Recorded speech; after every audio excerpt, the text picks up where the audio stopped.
지난 금요 설교 때 예수 믿는다는 것이 무엇인지를 살펴봤었습니다. 예수를 믿는다라는 것은 예수님과 사귐이 있는 것이라고 말했습니다. 사귐은 인격적인 그 살아있는 관계이죠. 관계가 살아있다라는 말은 상호간에 그 마음이 열려 숨김이 없는 것이며 항상 상대방 앞에 진실하다라는 그 말입니다. 그래서 하나님과의 그 사귐이 살아있는 사람은 부족함 가운데서도 하나님 앞에서 자신을 열어놓습니다. 반대로 하나님과의 사귐이 죽어가는 사람은 대개 무언가를 숨기기 시작합니다. 하나님 앞에서조차 자신의 솔직한 마음을 감추고 그로 인해서 우리들의 마음은 점점 굳어지기 시작합니다. 바로 이런 문제를 겪고 있는 성도들이 오늘 요한일서의 수신자들입니다.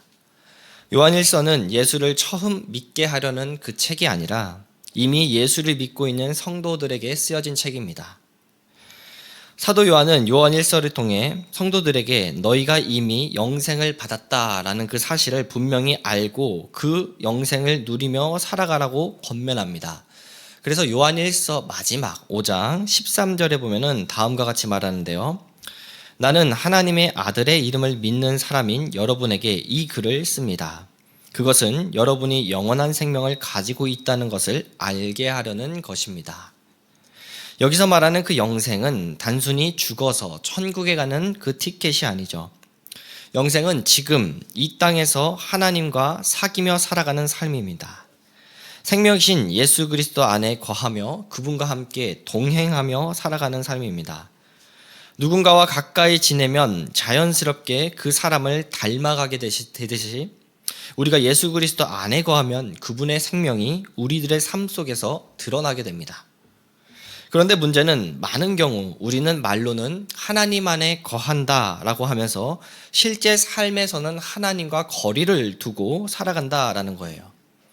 겉으로는 신앙인처럼 보이는데 마음은 하나님과 멀어져 있고 입술로는 하나님을 말하는데 실제 선택은 하나님 없이도 살 수 있는 그 방향으로 가는 죄성이 우리들 가운데 있습니다. 그래서 오늘 본문 요한일서 1장부터 5절 그리고 10절은 하나님과의 그 사귐이 무엇이며 그 사귐을 가로막는 것이 무엇인지 그리고 그 사귐을 회복하는 길이 무엇인지를 분명하게 저희들에게 제시하고 있습니다. 그런데 흥미로운 것은 오늘 본문을 살펴보면은 요한은 곧장 너희는 하나님을 더 믿어라, 너희는 더 하나님을 사랑해라 라고 말하지 않습니다. 요한은 현재 무엇부터 지금 말을 시작하고 있습니까? 하나님이 어떤 분이신지를 먼저 이야기합니다. 왜냐하면 하나님과의 그 사귐을 회복하기 위해서는 가장 먼저 우리가 사귀는 그 대상이 누구인지 어떤 존재인지를 알아야 하기 때문입니다. 그래서 본문 5절이 이렇게 시작했죠. 우리 다시 한번 읽어보도록 하겠습니다. 우리가 그에게서 듣고 너희에게 전하는 소식은 이것이니 곧 하나님은 빛이시라 그에게는 어둠이 조금도 없으시다는 것이니라. 우리가 하나님을 소개할 때 5절에서 지금 요한이 소개하는 그 순서를 주목해서 보길 바라는데요. 요한은 하나님을 소개할 때 하나님은 사랑이십니다 라고 지금 먼저 말하지 않고 하나님은 빛이십니다 라고 이야기합니다. 우리는 흔히 하나님을 사랑으로만 생각할 때 그 하나님의 사랑을 죄를 넘어가주는 친절로 오해할 때가 있습니다. 이 정도면 괜찮겠지? 다른 자들도 이러니까 넘어가 주겠지라고 말이죠. 그러나 성경이 말하는 사랑은 죄를 방치하는 그 사랑이 아닙니다. 물론 하나님은 사랑이십니다. 그러나 사랑이자 동시에 빛이십니다. 빛의 특징이 무엇이죠? 빛은 스스로를 드러내며 모든 것을 드러냅니다. 빛이 비추면 감추어져 있는 것이 그대로 드러나게 하는 것이 빛의 속성입니다. 어둠에 있던 모호했던 것들이 빛 앞에서는 선명해지는 것이죠. 그래서 하나님 앞에서는 그 어떤 위선도 포장도 가면도 통하지 않습니다. 우리의 말과 행동뿐 아니라 생각과 동기와 숨기고 싶은 연약함까지도 하나님 앞에 나아갈 때는 드러나게 돼 있다는 것입니다. 그렇기에 빛과 어둠은 절대로 공존할 수가 없습니다. 빛이 들어오면 어둠은 물러나게 되어 있죠. 그래서 하나님은 절대로 죄와 타협하지 않은 분이시죠. 여기서 우리가 반드시 그런데 붙잡아야 할 그 복음의 핵심이 한 가지가 있습니다. 하나님은 빛이시다라는 그 선언은 현재 우리를 겁주려는 그런 행동이 아니라는 것입니다. 하나님이 빛이시다라는 그 사실은 죄인을 들춰내어 버리겠다는 그 협박이 아니라 죄인을 살리기 위해 드러내겠다는 하나님의 은혜의 표현입니다. 이렇게 생각하면 좋을 것 같습니다. 수술실에 보면은 조명이 굉장히 환하게 비치고 있는 것을 보게 될 것입니다. 수술실에 있는 그 조명은 환자를 비난하려고 켜는 것이 아니죠. 상처를 정확하게 보고 종양이 있으면, 악성 종양이 있으면 그것을 도려내고 살리기 위해서 켜는 것이죠.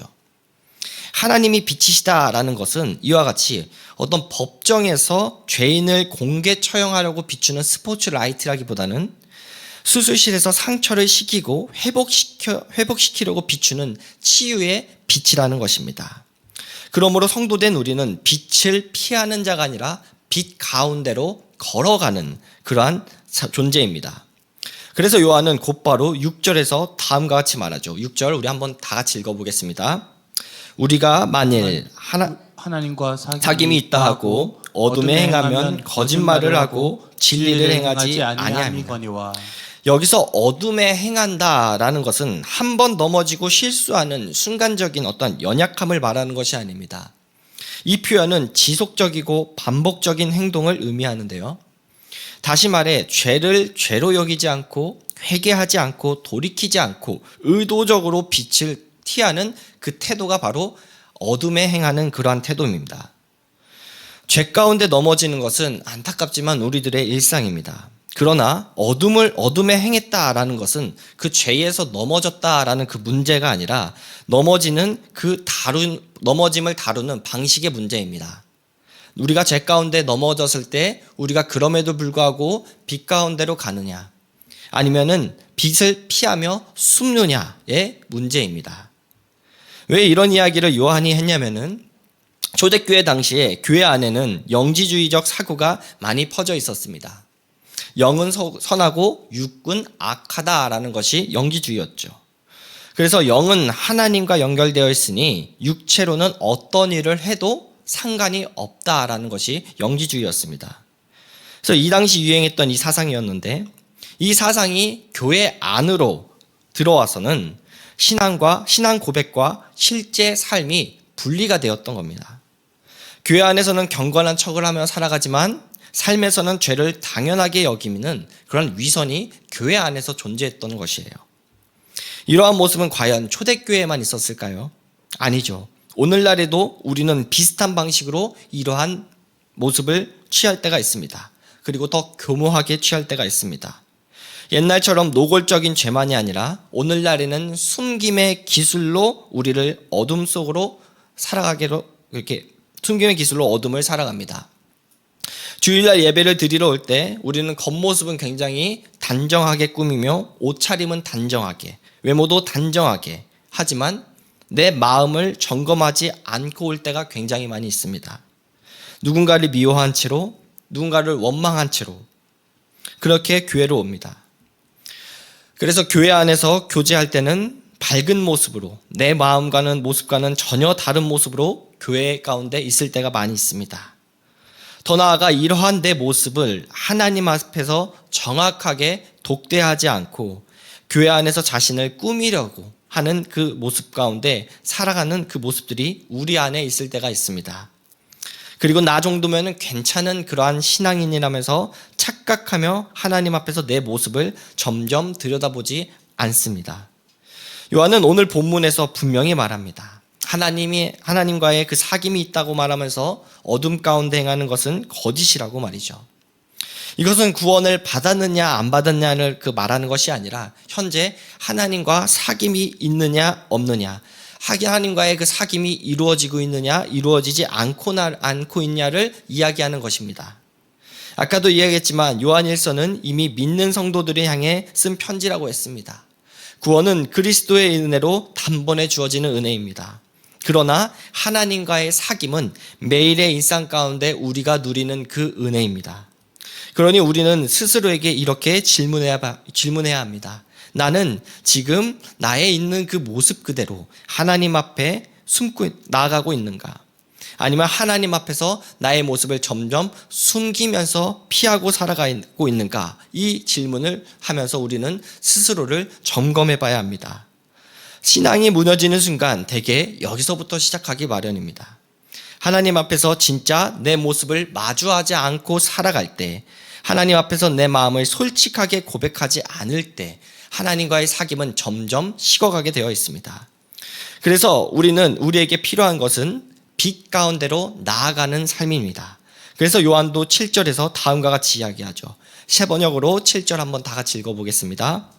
그러나 하나님께서 빛 가운데 계신 것과 같이 우리가 빛 가운데 살아가면 우리는 서로 사귐을 가지게 되고 하나님의 아들 예수의 피가 우리를 모든 죄에서 깨끗하게 해주십니다. 여기서 많은 분들이 오해하는 것이 빛 가운데 살아간다라는 그 말을 죄를 안 짓는 삶으로 오해하는데요. 빛 가운데 행한다라는 것은 죄 없는 완벽함을 이야기하는 것이 아닙니다.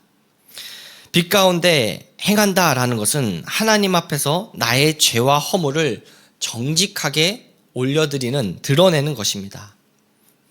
따라서 빛 가운데 살아가는 사람도 때로는 넘어질 수 있다라는 것입니다. 연약함이 있기 때문이죠. 실수할 때가 있다라는 것입니다.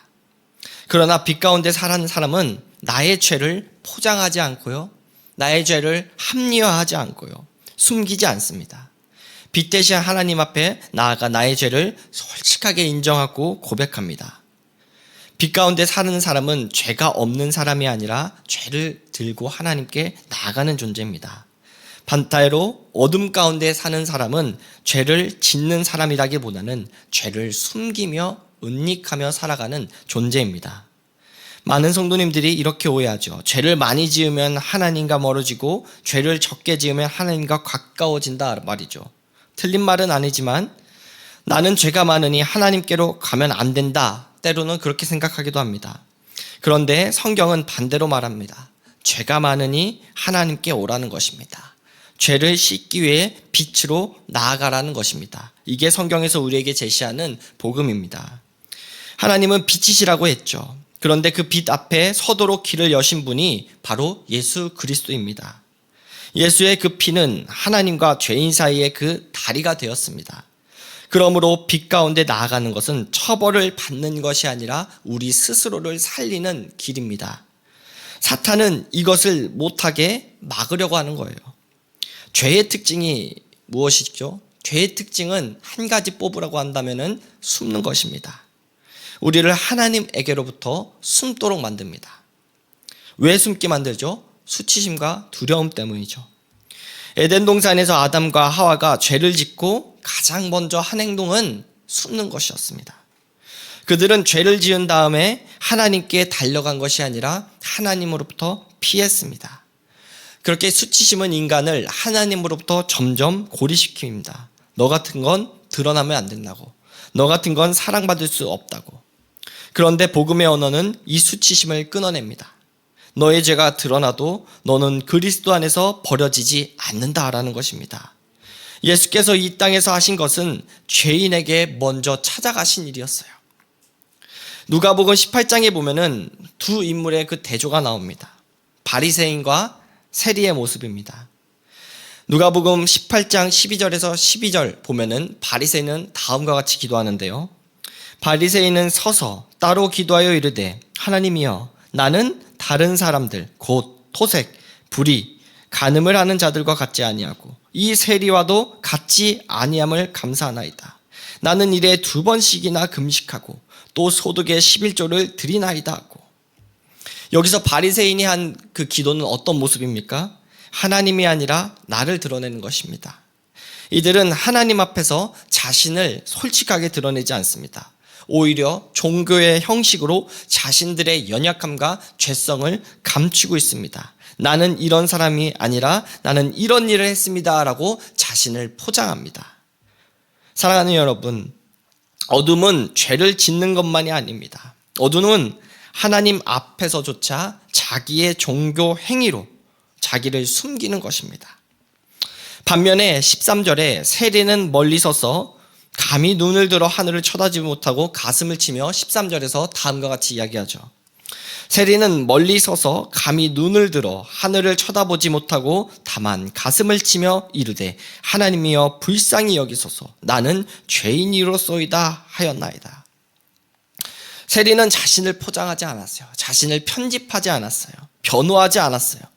그는 그저 있는 모습 그대로 빛 가운데로 나아갔습니다. 물론 그의 마음에는 잠깐의 그 수치심과 두려움이 있었을 거예요. 그러나 그 수치심이 그를 하나님께로 이끌었습니다. 그래서 예수님은 누가 의롭다 하심을 받고 돌아갔다고 말씀하셨을까요? 14절에 보면은 세리였습니다. 왜 그랬을까요? 우리의 의로움은 우리의 어떤 행위에서 나오는 것이 아니라 하나님 앞에서 정직하게 자신을 드리고 나는 하나님 없이 도저히 살아갈 수 없는 존재고 그리스도를 붙드는 그 믿음에서 하나님의 의가 나오기 때문입니다. 이 비유는 우리에게 아주 선명하게 말씀하고 있습니다. 하나님과의 사귐이 살아있는 사람은 나는 괜찮다라고 자신을 포장하는 자가 아니라 주님 저를 불쌍히 여겨 주옵소서라고 말하는 사람인 것입니다.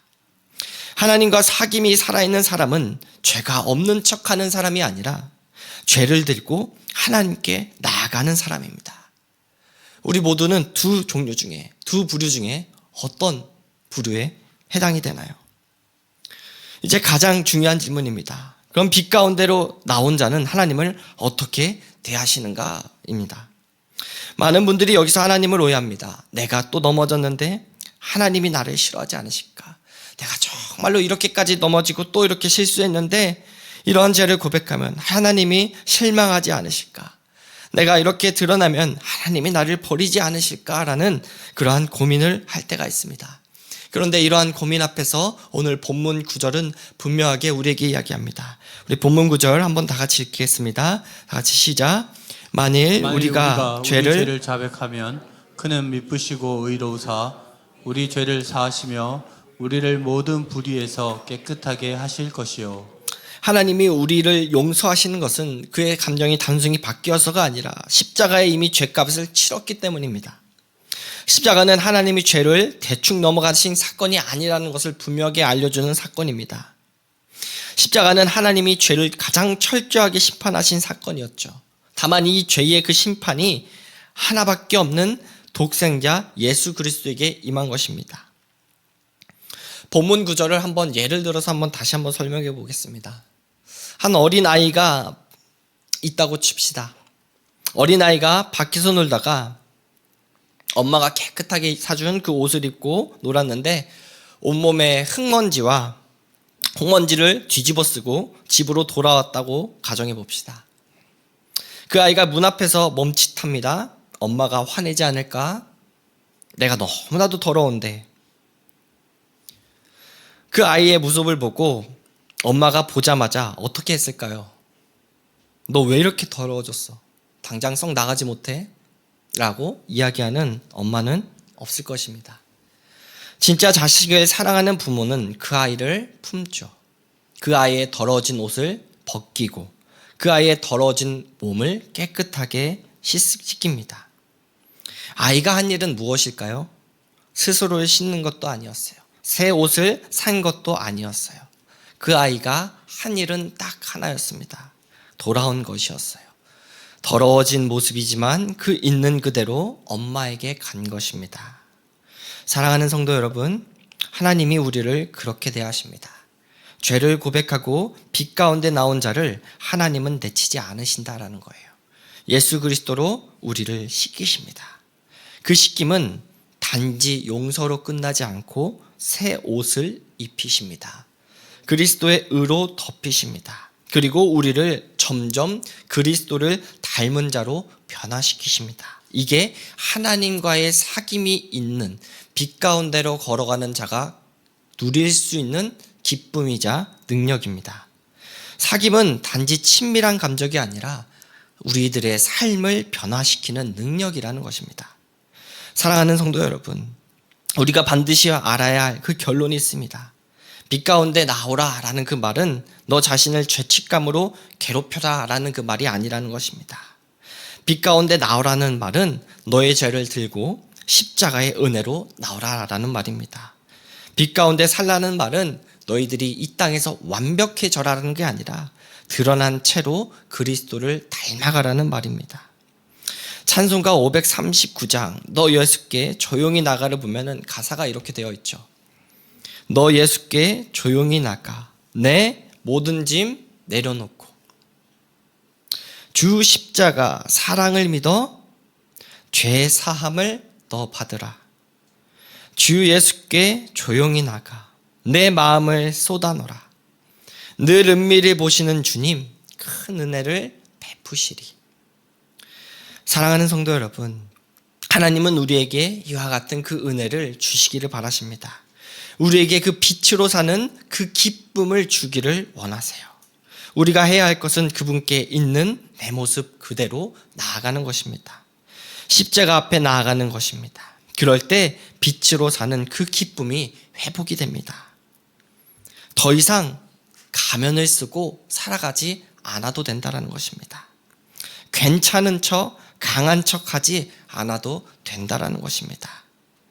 주님, 저는 오늘도 또 넘어졌습니다 라는 그 고백 속에서 하나님, 그럼에도 불구하고 십자가의 은혜를 하나님 저는 의지하고 나아갑니다 라는 그 기쁨이 우리들 안에 생기는 것입니다. 그리고 또한 관계가 살아가는 그 기쁨이 우리들에게 오죠. 7절을 보면은 우리가 빛 가운데 살아가면 우리는 서로 사귐이 있다라고 7절 본문은 이야기하죠. 빛 가운데 서는 그 순간 우리의 인간의 그 관계도 우리의 관계 속에도 변화가 있게 됩니다. 어둠 속에서는 숨기느라 그 관계가 방어적이죠. 숨기느라 거리를 두고 숨기느라 오해하고 그리고 정죄하고 고립됩니다. 하지만 빛 가운데 살아갈 때에는 우리들의 모습이 달라집니다. 용서받은 사람은 덜 날카로워지죠. 은혜를 경험한 사람은 정죄하지 않습니다. 자신의 죄를 아는 사람은 남의 죄를 쉽게 돌로 던지지 못합니다. 그래서 빛 가운데 사는 성도는 나는 옳다가 아니라 나는 은혜가 필요하다라는 그 고백 속에서 서로를, 우리들의 관계를, 가족을, 친척을, 다락방에 있는 식구들을, 주일학교에 있는 우리 선생님들과 서로 교사를 바라보게 되는 것입니다. 그리고 이 기쁨은 소망으로 연결이 됩니다. 빛은 단지 드러나는 것을 끝내지 않고 우리를 시키고 우리를 점점 그리스도의 닮은 사람으로 변화시키는 것입니다. 말씀을 맺겠습니다. 사랑하는 성도 여러분, 빛 가운데 나아가다라는 것은 착하게 살라 도덕적 결론이 아니죠. 정직하게 하나님 앞에 나의 모습을 드러내라라는 것입니다. 우리들에게 그 기쁨이 있을 때에 예배가 다시 숨이 쉬고 찬송이 달라지며 기도가 다시 살아나게 될 것입니다. 왜냐하면 신학은 감격은 감정의 문제가 아니라 하나님과의 친밀한 사귐 속에서 나오기 때문입니다. 그래서 오늘도 빛 대신 하나님은 우리들을 부르고 계십니다. 나에게로 나오라고. 숨기지 말고 나에게도 나오라고. 내가 너를 씻기고 내가 너를 살리고 내가 너를 기쁨으로 살리겠다고. 그래서 이 부르심에 응답하며 다시 하나님과의 살아있는 그 사귐 가운데로 살아가는 우리 분당다함교회 모든 성도님들 한 분 한 분 되시길 주님의 이름으로 축복하고 기도하겠습니다. 우리 말씀을 생각하면서 우리 이 찬양 불렀으면 좋겠습니다. 오직 주의 사랑에 매여. 이 창에 보면은 내 영이 주님께 붙들겨 있기 때문에 내 영이 기뻐한다 라고 고백합니다. 우리 고백을 이 시간 마음으로 고백하면서 살아가기 바랍니다.